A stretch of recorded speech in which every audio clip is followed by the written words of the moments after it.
ಬಂದ್ಬಿಟ್ಟು ಸಾಗರದ ಖಾಸಗಿ ಬಸ್ ನಿಲ್ದಾಣದ ಎದುರು ಭಾಗದಲ್ಲಿ ಈ ಒಂದು ಹೊಂಡ ಬಿದ್ದಿರೋದು. ಇದು ಬಿದ್ದಿರೋದು ರಾಷ್ಟ್ರೀಯ ಹೆದ್ದಾರಿಯ ಮಧ್ಯದಲ್ಲಿ. ಸೊ ಪಾಪ ಅವರು ಏನು ಮಾಡ್ತಾರೆ, ರಾಷ್ಟ್ರೀಯ ಹೆದ್ದಾರಿಯವರು ಆ ಹೊಂಡದ ಮೇಲೆ ಟಾರ್ ಹಾಕ್ಕೊಂಡು ಹೋದರು. ಈಗ ನೋಡಿದರೆ ಸುಮಾರು 70 ಕೋಟಿ ಖರ್ಚು ಮಾಡಿದಂಥ UGD ಹೊಂಡಗಳೆಲ್ಲ ಒಳಗಿಂದ ಕುಸ್ತು ಬೀಳ್ತಾ ಇದ್ದಾವೆ. ಸೊ ನಾವು ಮುಂಚೆನೂ ಕೂಡ ಹೇಳಿದ್ವಿ ಹಿಂಗಿದೆ ಇದು ಪ್ರಾಬ್ಲಮ್ ಅಂತ. ಯಾವುದಕ್ಕೂ ತಲೆ ಕೆಡಿಸ್ಕೊಂಡಿರುವಂತಹ ಈ ಒಂದು ರಾಷ್ಟ್ರೀಯ ಹೆದ್ದಾರಿಯವರು ಇವಾಗ ಸ್ವಲ್ಪ ಕಷ್ಟಪಡ್ತಾಯಿದ್ದಾರೆ. ಒನ್ ವೇಯಲ್ಲಿ ವಾಹನಗಳು ಸಂಚಾರ ಮಾಡ್ತಾಯಿದ್ದಾವೆ. ಎಲ್ಲ ಹೊಂಡದಲ್ಲಿ ನೀರು ತುಂಬಿದೆ.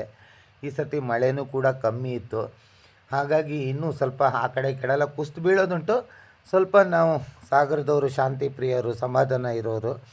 ಹಾಗಾಗಿ ನಾವುಗಳು ಕೂಡ ಸಮಾಧಾನದಿಂದ ಸಹಿಸ್ಕೊಳ್ತಾ ಇದೇ ರಸ್ತೆಯಲ್ಲಿ ಒನ್ ವೇ ಆ ಕಡೆ ಈ ಕಡೆ ಸ್ವಲ್ಪ ಕಷ್ಟ ಪಡ್ತಾ ಅನುಭವಿಸ್ತಾ ನಾವು ಈ ಒಂದು ರಾಷ್ಟ್ರೀಯ ಹೆದ್ದಾರಿಗೆ ಸಾಕಾರ ಮಾಡೋಣ. ಯಾಕಂದರೆ ನಾವ್ಯಾರು ಹೋರಾಟ ಎಲ್ಲ ಮಾಡಲ್ಲಲ್ಲ.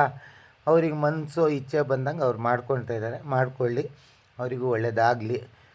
ಯಾರು ಈ ಒಂದು ಕೆಲಸನ ಮಾಡಿಸಿದ್ದಾರೆ ಅವರಿಗೂ ಕೂಡ ಅಭಿನಂದನೆಗಳನ್ನು ಸಲ್ಲಿಸೋಣ.